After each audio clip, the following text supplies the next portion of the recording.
मोपा विमानतळा वयल्यान 5 जानेवारी सावन डॉमेस्टीक विमान सेवा चालू जातली जाल्यार दाबोळी विमानतळा वयल्यान 5 जानेवारीच्यान डॉमेस्टीक विमान सेवा बंद जावपाची शक्यताय आसा।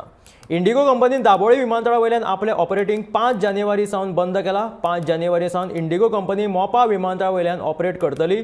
ह्या विशीं अदीक म्हायती घेवया आमची खबराकार संजना हंजुणकरा कडल्यान। तुमकां खबरूच आसतलें 11 डिसेंबराक म्हणजेच आयतारा प्रधानमंत्री नरेंद्र मोदी हांच्या हस्तुकी मोपा विमानतळाचें उक्तावण जातलें। GMR कंपनीच्या ह्या मोपा विमानतळाचें उक्तावण जाल्या उपरांत 5 जानेवारी सावन विमान सेवा सुरू जातली। इंडिगो एअरलायन्सान आपली विमान सेवा सुरू करपाचो निर्णय घेतला। तांच्या वेबसायटीर आमी वयता तेन्ना बुकींग कशी कितें जाता तें पळोवया। तर आमी जेन्ना बुकींग करपाक वयता तेन्ना टू मोपा म्हणून घातल्यार न्यू गोवा इंटरनॅशनल अशें नांव येता।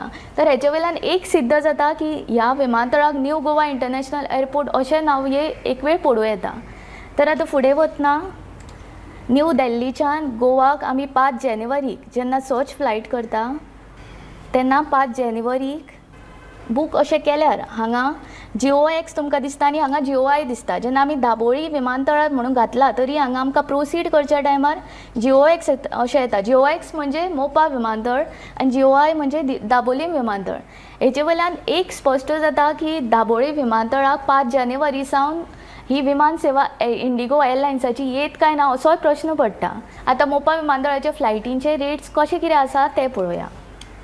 तर हांगा 8,350 अशें स्टार्टींग आसा रेट्स। तर तुमकां हँड बॅगेज मागीर फ्री मील बीन तशें जाय जाल्यार 8,875 अश्यो रेट्स आसा। तर तुमकां बूक करपाक जाय जाल्यार तुमी बेगींतल्या बेगीन करच्यो।